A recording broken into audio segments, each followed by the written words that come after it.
Hello दोस्तों, कैसे हो आप सभी। आशा करती हूँ आप सभी स्वस्थ होंगे। मैं आप सभी का अपने चैनल हिंदी क्लासेस में बहुत बहुत स्वागत करती हूँ।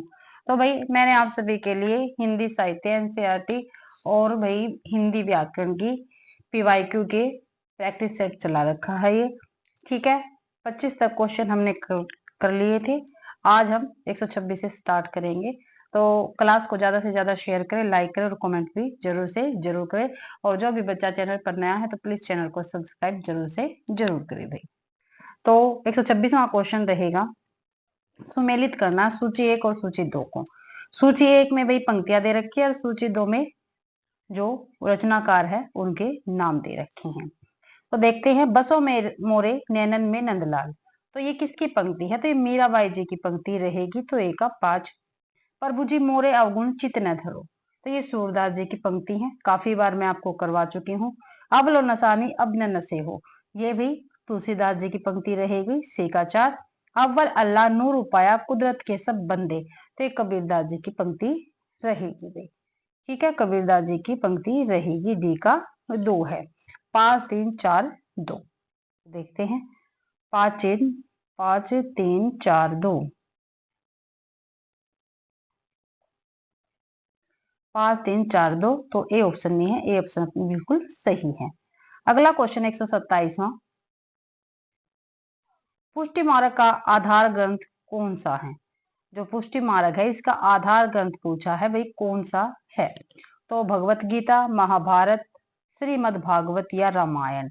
तो भाई पुष्टि मार्ग का आधार ग्रंथ है श्रीमद् भागवत। सी आंसर बिल्कुल सही रहेगा। अगला क्वेश्चन है, रामचरितमानस के कांडों का सही अनुक्रम क्या है? जो रामचरितमानस है जो तुलसीदास जी ने लिखी थी, जो इसमें कांड है, ठीक है, इनका अनुक्रम पूछा है भाई। पहले कौन सा आएगा, उसके बाद कौन सा आएगा, फिर कौन सा आएगा। तो अरण्य कांड दे रखा, किष्किंधा कांड दे रखा, अयोध्या कांड दे रखा और बाल कांड दे रखा। भाई सबसे पहले बाल कांड आएगा। बाल कांड 2 में है। ठीक है, ये ऑप्शन तो दोनों कट गए। फिर बाल कांड के बाद आएगा अयोध्या कांड। तो बी में है अयोध्या कांड, इसमें नहीं है, सी भी कट गया। सी बी आंसर अपना बिल्कुल सही रहेगा। फिर आएगा अरण्य कांड, फिर आएगा किष्किंधा कांड, फिर उसके बाद सुंदर कांड होगा। ठीक है, ऐसे ही हम करेंगे।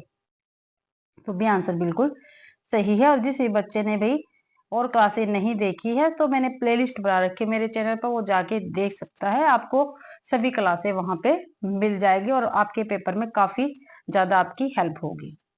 अगला क्वेश्चन है, तुलसीदास की किस रचना का संबंध ज्योतिष से है भाई? जो तुलसीदास जी है इनकी कौन सी ऐसी रचना है जिसका संबंध ज्योतिष से है? तो कौन सी है? रामलला नेचु है, जानकी मंगल है, हनुमान बाहु का, या रामाज्ञा पर्सन है? तो रामाज्ञा पर्सन जो इनकी रचना है इसका संबंध ज्योतिष से है। किससे है? ज्योतिष से रहेगा। ठीक है, और जानकी मंगल में क्या है? सीता जी का विवाह दिखाया गया। हनुमान बाहु, जब तुलसीदास अपनी बाहु के दर्द से, ये भुजाओं के दर्द से पीड़ित थी तो इन्होंने हनुमान बाहु की रचना की थी। 130वां क्वेश्चन रहेगा, भक्ति को रस रूप में प्रतिष्ठित करने वाले आचार्य कौन है? ठीक है, जो भक्ति है इसको रस के रूप में प्रतिष्ठित करने वाले आचार्य पूछे कौन थे? तो मधुसूदन जी, जीव गोस्वामी, वल्लभाचार्य या रूप गोस्वामी। तो वल्लभाचार्य जी रहेंगे। इससे आंसर सही है। अगला क्वेश्चन है, वृंद सतसई की विषय वस्तु क्या है? जो वृंद सतसई है इसकी विषय वस्तु पूछिए क्या है? तो नायिका भेद है, श्रृंगार है, नीति है, भक्ति है। तो वृंद सतसई की विषय वस्तु नीति रहेगी। अगला क्वेश्चन है, अगली पंक्ति है भाई, न नचाए कहीं मुस्काई लला फिरायो खेलन हो रही। तो ये काव्य पंक्तियां किसकी हैं? ठीक है भाई, तो पद्माकर की है, मतीराम की है, घनानंद की है, देव की। न नचाए कहीं मुस्काई लला फिर आयो खेलन हो रही, ये पंक्तियां है भाई पद्माकर जी की रहेगी। ये आंसर बिल्कुल सही है। अगला क्वेश्चन है, इन आचार्यों को उनकी कृतियों के साथ सुमेलित कीजिए। तो देखते हैं, चिंतामणि और कृतियां। ये चिंतामणि नहीं आएगा भाई यहाँ पे। ठीक है, ये आएंगे कवि। ठीक है, आचार्य आएंगे यहाँ पे और यहाँ पे इनकी कृतियां आएंगी। चिंतामणि, मतीराम, केशव और भिखारी दास। जो चिंतामणि है इनकी रचना कौन सी है? तो इनकी रचना है कवि कुल कल्पद्रुम। तो एक का 3 हो गया। मतीराम की है ललित ललाम। मैं काफी बार मैंने आपको करवा चुकी हूँ मैं ये। तो जिस बच्चे ने देखा तो बार बार कह रही हूँ, प्लेलिस्ट बना रखी है, आप वहां पे जाके जरूर से जरूर उनको चेक करें। ठीक है, जो आप पेपर दे रहे हैं चाहे DSSS का हो, क्योंकि TGT के फॉर्म निकले थे, AMRS के भी निकले हुए हैं, तो आप वहां पर जाकर क्लासे देख सकते हैं। केशव दास जी नक्सिक वर्णन, सी का एक भिखारी दास का है काव्य निर्णय, तो डी का 2 रहेगा भाई। तो 3 5 1 2, 3 5 3 5 1 2 डी आंसर में है। डी आंसर अपना बिल्कुल सही है। अगला क्वेश्चन देखते हैं, तो 34वां क्वेश्चन है, इनमें से कौन सा उदाहरण रचना और रचनाकार के संबंध में संगत है? जो भाई संगत है वो हमें बताना है। तो देखते हैं, ये संगत नहीं है भाई, ये मिलान है। ठीक है, मिलान करना है। ठीक है, जो मिलान है वो करना है। उद्धरण और रचनाकार, तो देख लेते हैं कौन कौन सी किस किस की पंक्तियां है। संत हृदय नवनीत समाना, ये तुलसीदास की पंक्ति है, काफी महत्वपूर्ण पंक्ति है। संत हृदय नवनीत समाना, तो एक का 3। काहे री नलनी तू को मिलानी, ये कबीरदास की है। डी का 4 हो गया। अमीर हलाहल मद भरे श्वेत नाथ नल, अमीर रसलीन की रहेगी। सी का 1। मेरी भवबाधा हरो, ये बिहारी दास की रहेगी, बिहारी की है ये, तो डी का 2। 3 4 1 2, 3 4 1 2 ए ऑप्शन में है। ए ऑप्शन अपना बिल्कुल सही है। आगे फिर पंक्ति आ गई है भाई। ठीक है, इसको देखते हैं। कुंदन को रंग फीको लगे झलके अति अंगिन चारु गोराई, यह पंक्ति किस कवि की है? क्या भाई कुंदन को रंग फीको लगे झलके अति अंगिन चारु गोराई, तो ये पंक्ति किसकी रहेगी? भूषण की है, बिहारी की है, देव की है, मतीराम की है। तो ये पंक्ति भाई मतीराम की रहेगी। डी आंसर बिल्कुल सही रहेगा अपना। अगला क्वेश्चन देखते हैं, इनमें से कौन रीतिबद्ध नहीं है? ठीक है, जो रीतिबद्ध कवि नहीं है वो हमें बताना है। आप सभी को पता है जो रीति काल है उसमें ये 3 धाराएं चली थी, रीतिबद्ध, रीति सिद्ध और रीति मुक्त। इसमें से हमें बताना है जो रीतिबद्ध कवि नहीं है वो बताना है। मतीराम, केशवदास, घनानंद या चिंतामणि। तो मतीराम भी भाई रीतिबद्ध है, केशवदास भी रीतिबद्ध कवि है और चिंतामणि भी रीतिबद्ध कवि है, लेकिन जो घनानंद जी है ये रीतिबद्ध कवि नहीं है। तो अपना सी आंसर बिल्कुल सही है। तो घनानंद भाई रीति मुक्त कवि के अंतर्गत आएंगे, रीति मुक्त कवि के अंतर्गत आएंगे घनानंद। ठीक है, सी आंसर सही है। ठीक है, फिर इनको सुमेलन करना है यानी मिलान करना है। कवि और इनकी कृतियां दे रखी है, देखते हैं। केशवदास की कौन सी है? रसिक प्रिया रहेगी भाई, तो एक का 2। मतीराम की ललित ललाम, बी का 1। भूषण की है शिवा बावनी, सी का 5। देव की है भाव विलास भाई, तो डी का 3। तो 2 1 5 3, 2 1 5 3 भाई बी ऑप्शन में है। बी ऑप्शन अपना बिल्कुल सही रहेगा। आगे पंक्तियां हैं, फिर इनका मिलान करना है। पंक्ति दे रखी है एक तरफ कवि दे रखे हैं, तो इनका हमें मिलान करना है। तो देखते हैं, काफी सारी पंक्तियां कवर हो जाएंगी आपकी इस क्लास में, तो बच्चे शुरू से लेकर अंत तक क्लास जरूर से जरूर देखे भाई। कनक कदली पर सिंह समारल पर मेरु सामने, ठीक है, ये किसकी पंक्ति है? ये विद्यापति जी की पंक्ति रहेगी। ठीक है, कनक कदली पर सिंह समारल पर मेरु सामने, तो ये विद्यापति जी की पंक्ति रहेगी। नैन नचाए कहीं मुस्काए लला फिर आयो खेलन होली, तो कैसे आएंगे? पद पैरों के माध्यम से आएंगे यानी पद्माकर। ठीक है, तो बी का 5 हो गया। अभी हमने ऊपर देखा है अति सुधो स्नेह को मार्ग है, तो ये घनानंद की पंक्ति और काफी महत्वपूर्ण पंक्ति है भाई, काफी बार पेपर में पूछी गई है। आगे मोर पंख सिर ऊपर राखियो गुंज की माला गले पहरूंगी, तो ये रसखान जी की पंक्ति है और काफी महत्वपूर्ण पंक्ति है। ये चारों की चारों पंक्तियां काफी महत्वपूर्ण पंक्ति है, काफी बार पेपर में पूछी गई है, तो आप प्लीज अच्छी प्रकार से इनको करना। तो 3 5 1 2, ठीक है, यहाँ आगे देखते हैं, यहाँ पे 3 5 1 2 भाई, 3 5 1 2 बी आंसर बिल्कुल ठीक रहेगा अपना। अगला क्वेश्चन है, निम्नलिखित में से कौन से रीति सिद्ध कवि हैं? रीति सिद्ध पूछा है भाई पहले, जिसमें से भाई रीति बद्ध नहीं है वो पूछा था, और अब पूछा रीति सिद्ध कवि कौन से हैं? देव, मतीराम, पद्माकर, तो भाई या बिहारी, तो बिहारी तो रीति सिद्ध कवि के अंतर्गत आएंगे। ठीक है, बी आंसर बिल्कुल सही है। अगर डिटेल में देखना है अगर डिटेल में आपको ये करना है तो मैंने थ्योरी क्लासें भी दे रखी है, आप थ्योरी क्लासों के माध्यम से जाकर दे सकते हैं। प्लेलिस्ट बनी हुई है और भी मैंने चैप्टर वाइज सीरीज भी चलाई है आप सभी के लिए, उसको भी आप जाकर देख सकते हैं। प्लेलिस्ट आपको मेरे चैनल पर मिल जाएगी भाई। पंक्तियां और कवि, ठीक है, फिर पंक्तियां आ गई, फिर इनके कवि देखेंगे। अति सुदो स्नेह कुमार, अभी हमने देखा है किसकी है, घनानंद की पंक्ति रहेगी, एक का 5 है। साजी चतुरंग वीर रंग में तुरंग चढ़ी, ये भूषण की पंक्ति है और ये भी काफी महत्वपूर्ण पंक्ति है। साजी चतुरंग वीर रंग में तुरंग चढ़ी भूषण की है, तो बी का 3 है। गुलगुली गिल में गलीचा है गुनीजन है, तो ये पद्माकर की पंक्ति रहेगी। आगे कवि रीझे है तो कविताई न तो राधिका कन्हई सुमिरन को बहाना है, तो ये भिखारी दास की पंक्ति रहेगी, डी का 2। तो 5 3 1 2 ऑप्शन में देखते हैं, 5 3 1 2, तो भाई डी ऑप्शन में है, डी ऑप्शन अपना ठीक रहेगा, 5 3 1 2, ठीक है।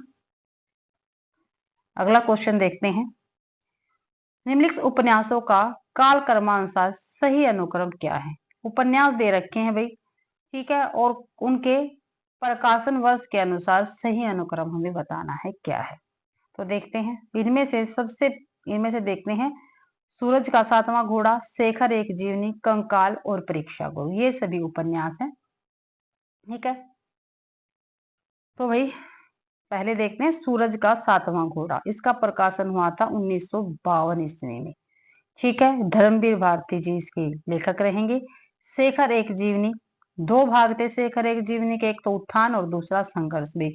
जो उत्थान है उसका प्रकाशन हुआ था 1941 में और जो संघर्ष है उसका प्रकाशन हुआ था 1944 में, और ये अज्ञे जी का उपन्यास है शेखर एक जीवनी, ठीक है। और जो कंकाल है ये जयशंकर प्रसाद जी का उपन्यास रहेगा और 1929 ईस्वी में प्रकाशित हुआ था।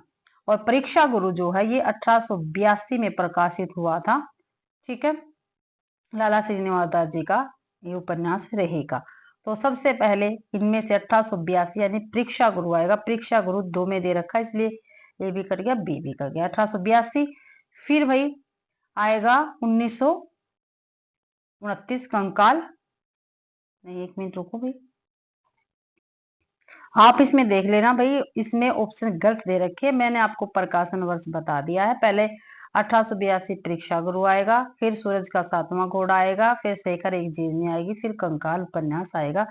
तो इससे ऐसे इसका क्रम बनेगा, मैंने आपको प्रकाशन वर्ष के अकॉर्डिंग बता दिया है, लेकिन आयोग ने भाई डी आंसर बिल्कुल सही माना था। अगला क्वेश्चन देखते हैं, इन उपन्यासों को उनके लेखकों के साथ सुमेलित करना। तो उपन्यास दे रखे, दूसरी तरफ लेखक दे रखे हैं, इनको हमें सुमेलित करना है। तो दिल्ली का दलाल, जो दिल्ली का दलाल है ये किसका उपन्यास रहेगा, ये पांडे बेचन शर्मा उगर जी का रहेगा, तो ए का 4 रहेगा। गुनाहों का देवता धर्मवीर भारती जी का उपन्यास और काफी महत्वपूर्ण उपन्यास है। अंतराल मोहन और राकेश जी का उपन्यास है, ठीक है। सिकाएक भूले बिसरे चित्र, ये भगवती चरण वर्मा जी का रहेगा, ठीक है, तो डी का 3 रहेगा। और भगवती प्रसाद जो वाजपेयी हैं इनके उपन्यास देख लेते, काफी महत्वपूर्ण है, काफी बार पेपर में पूछे जाते हैं। एक तो इनका भूदान काफी महत्वपूर्ण उपन्यास है, पेपर में पूछा गया है, ठीक है। एक त्याग अर्थ है, ये भी काफी पूछा गया। एक है इनका पतवार, पतवार और भूदान काफी महत्वपूर्ण इनके उपन्यास रहेंगे भाई। तो 4 5 1 3, तो 4 5 1 3 ए ऑप्शन में है, ए ऑप्शन अपना बिल्कुल सही रहेगा। आगे देखते हैं,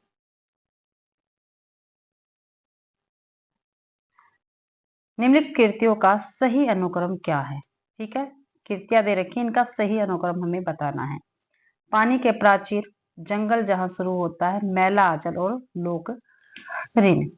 तो देखो भाई पानी के प्राचीर, ठीक है, 1961 में इसका प्रकाशन हुआ और इसके लेखक कौन रहेंगे, ये उपन्यास है रामदरस मिश्र जी इसके लेखक रहेंगे। जंगल जहां शुरू होता है ये संजीव जी का है, ठीक है, संजीव जी का, और 2000 ईस्वी में ये प्रकाशित हुआ था। मैला आंचल फणीश्वर नाथ रेणु जी का उपन्यास है और एक आंचलिक उपन्यास में है ये भी शामिल, ठीक है, और पहला आंचलिक उपन्यास है ये, ठीक है, 1954 में प्रकाशित हुआ था। लोक ऋण ये 1977 में प्रकाशित विवेकी रॉय का है। किसका? विवेकी राय का है। ठीक है, तो देखो सबसे पहले कौन सा आएगा इनमें से? मैला आंचल, ठीक है भाई, पानी के प्राचीर, फिर लोक ऋण, फिर जंगल जहां शुरू होता है। तो डी आंसर अपना बिल्कुल सही रहेगा। अगला क्वेश्चन है, प्रकाशन काल की दृष्टि से सही अनुक्रम हमें बताना है। तो चित्रलेखा, सन्यासी, निर्मला, न आने वाला, कल। तो इनमें इनका प्रकाशन वर्ष देख लेते हैं। जो चित्रलेखा ये भगवती चरण वर्मा जी का उपन्यास है और 1934 में प्रकाशित हुआ था। ठीक है, और जो सन्यासी है ये 2015 में प्रकाशित है, लीलाचंद्र जोशी जी का उपन्यास। जो निर्मला है ये 1927 का है भाई, और प्रेमचंद्र, मुंशी प्रेमचंद्र जी का उपन्यास है। न आने वाला कल 1968 का है भाई उपन्यास, और मोहन राकेश का ये रहेगा। ठीक है, तो इसमें से सबसे पहले कौन सा आएगा? 1927 निर्मला, ठीक है, फिर चित्रलेखा, फिर सन्यासी, फिर न आने वाला कल ये दे रखा, लेकिन ये मैंने आपको प्रकाशन वर्ष बता दिया, आप इसके अकॉर्डिंग करना भाई। ये आयोग ने बताया, मान रखा बी आंसर इसका। ठीक है, पहले 1927, फिर 1937, फिर 1968, फिर 2015, ऐसे आना था ये। अगला क्वेश्चन है, इनमें से गंगोली गांव किस उपन्यास के केंद्र में है? जो गंगोली गांव है ये किस उपन्यास के केंद्र में है भाई? गांव के बारे में पूछा है। तो जल टूटता हुआ, अलग अलग वैतरणी, प्रति परिकथा, या आधा गांव। जो आधा गांव है, ठीक है, इसके केंद्र में भाई गंगोली गांव है। और आधा गांव किसका उपन्यास है? ये राही मासूम रजा का है, और काफी बार पेपर में पूछा गया है। ठीक है, राही मासूम रजा जी का है ये उपन्यास, और काफी महत्वपूर्ण उपन्यास है। 1966 में ये प्रकाशित हुआ था। जल टूटता हुआ ये उपन्यास किसका है? ये रामदरस मिश्र जी का उपन्यास रहेगा, 1969 में ये प्रकाशित हुआ था। अलग अलग वैतरणी ये शिव प्रसाद सिंह जी का उपन्यास है, 1967 में प्रकाशित हुआ था भाई। प्रति प्रतीकता ये फणीश्वर नाथ रेणु जी का उपन्यास है, 1957 में प्रकाशित हुआ था। ये आपको ध्यान रखना है। साथ में हम इसके प्रकाशन वर्ष और जो इनके लेखक है साथ में करते चलेंगे तो हमें मुश्किल नहीं होगी और हमें अच्छी प्रकार से याद हो जाएगा। इनमें से कौन सा उपन्यास विभाजन की समस्या पर आधारित नहीं है? नहीं है पूछा है भाई, विभाजन की समस्या पर आधारित उपन्यास नहीं है। आधा गांव, आखिरी कलाम, सूखा बरगद, या झूठा सच। तो भाई आधा गांव भी है, सूखा बरगद भी है, झूठा सच भी है विभाजन की समस्या पर आधारित उपन्यास। लेकिन आखिरी कलाम जो है ये विभाजन की समस्या पर आधारित उपन्यास नहीं है। तो आंसर अपना बी बिल्कुल सही रहेगा। अगला क्वेश्चन है, कालक्रम की दृष्टि से यशपाल के निम्नलिखित उपन्यासों का सही अनुक्रम बताना है। दादा कॉमरेड, देशद्रोही, दिव्या, झूठा सच। ये यशपाल जी के उपन्यास है। ठीक है, और भाई दादा कॉमरेड, देशद्रोही, दिव्या, झूठा सच यही बिल्कुल ठीक है, क्योंकि दादा कॉमरेड का प्रकाशन वर्ष 1941, देशद्रोही का है 1943, दिव्या का है 1945, और झूठा सच का है 1958 ईस्वी। ठीक है, ये इनका प्रकाशन वर्ष रहेगा, दादा कॉमरेड, देशद्रोही, दिव्या, झूठा सच। ठीक है, ये आंसर सही रहेगा अपना। अगला क्वेश्चन है, इन उपन्यासों को उनके लेखकों के साथ सुमेलित करना है। ठीक है, तो उपन्यास दे रखे, उनके लेखक दे रखे, इनको हमें सुमेलित करना है। तमस किसका है? काफी महत्वपूर्ण उपन्यास है, तो भीष्म साहनी जी का है, तो एक का 4 हो गया। पीली आंधी किसकी है? ये प्रभा खेतान की रहेगी। ठीक है, उपन्यास है भाई ये भी। अंधेरे बंद कमरे में, मोहन राकेश जी का काफी महत्वपूर्ण उपन्यास है, तो सी का 2। नीला चांद ये शिव प्रसाद सिंह जी का रहेगा, और धर्मवीर भारती का काफी महत्वपूर्ण उपन्यास है, गुनाहों का तीर्थ। तो डी का, एक मिनट, नीला चांद शिव प्रसाद जी का है, तो डी का 3। तो 4 5 2 3 कौन सा हो गया? 4 5 2, तो कौन सा हो गया भाई? 4 5 2 3। तो ए आंसर बिल्कुल सही रहेगा, ए ऑप्शन अपना बिल्कुल सही है। अगला क्वेश्चन देखते हैं, निम्नलिखित उपन्यासों को उनकी रचनाओं को सुमेलित करना। उपन्यासकार दे रखे हैं और साथ में उनके उपन्यास दे रखे हैं, उनको क्या करना? हमको सुमेलित करना है। तो करते हैं भाई। उपन्यास है, उपन्यासकार है देशद्रोही, किसका उपन्यास है? ये यशपाल जी का रहेगा, देशद्रोही। तो एक आधो भूले बिसरे, चित्र भगवती चरण वर्मा जी का उपन्यास है। बी का 4 अनाम दास का पोथा काफी महत्वपूर्ण उपन्यास है, ये हजारी प्रसाद द्विवेदी जी का है। तो सी का 5 हो गया। निरुपमा ये भी निराला जी का उपन्यास रहेगा। किसका है? निराला जी का उपन्यास रहेगा और काफी महत्वपूर्ण उपन्यास है ये भी। तो 2 4 5 3। लेकिन एक मिनट ये भी देख लेते हैं, वृंदावन लाल वर्मा जी का उपन्यास काफी महत्वपूर्ण है। एक तो झांसी की रानी इनका महत्वपूर्ण उपन्यास है, और झांसी की रानी एक लंबी कविता भी है। आपको कमेंट में ये बतानी है ये किसकी है भाई। और इनका एक काफी महत्वपूर्ण उपन्यास है गढ़ कुंठार। ठीक है, वृंदावन लाल वर्मा का। तो 2 4 5 3 देख लेते हैं कौन से ऑप्शन में है। 2 4 5 3 सी ऑप्शन में है। सी ऑप्शन अपना बिल्कुल सही है।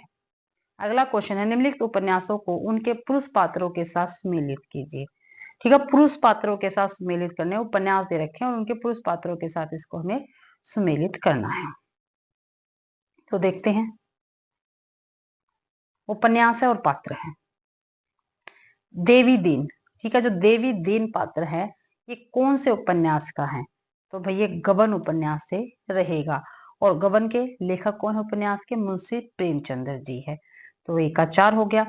कीर्ति वर्मा, जो कीर्ति वर्मा है ये नीला चांद जी, जो नीला चांद उपन्यास है इसका पात्र है कीर्ति वर्मा। ठीक है, और नीला चांद जी, जो नीला चांद है इसके लेखक कौन है? शिव प्रसाद सिंह, हमने पीछे देखा है। ओकारनाथ, जो ओकार नाथ है, ठीक है, ये गोदान नाटक का उपन्यास, सॉरी गोदान उपन्यास का पात्र है। और गोदान किसका उपन्यास है? मुंशी प्रेमचंद्र जी का रहेगा। तो सी का 5। कुंदन, जो कुंदन है ये किस्सा गुलाम जो उपन्यास है इसका पात्र है। और इसके लेखक कौन है किस्सा गुलाम के? रमेश चंद्र शाह। कौन है? रमेश चंद्र शाह है। ठीक है, ये आपको ध्यान रखना है। एक झूठन रह गए। ठीक है, झूठन जो है इसका पात्र महत्वपूर्ण है ओम प्रकाश वाल्मीकि, और यही इसके लेखक भी है। ठीक है, ये ध्यान रखना है। और ये इनकी एक आत्मकथा है झूठन। तो 4 1 5 2, 4 1 5 2 भाई। तो ए आंसर अपना सही रहेगा। ठीक है, तो भाई इसी के साथ आज की क्लास के अपने 25 क्वेश्चन कंप्लीट होते हैं। आशा करती हूँ भाई आप सभी को ये क्वेश्चन पसंद आए होंगे। अगर आप सभी को क्वेश्चन पसंद आते हैं तो प्लीज क्लास को ज्यादा से ज्यादा शेयर करें, लाइक करें और कमेंट करना बिल्कुल भी ना भूलें, और चैनल को भी सब्सक्राइब जरूर से जरूर करें। ठीक है, आप सभी का मेरी क्लास देखने के लिए बहुत बहुत धन्यवाद।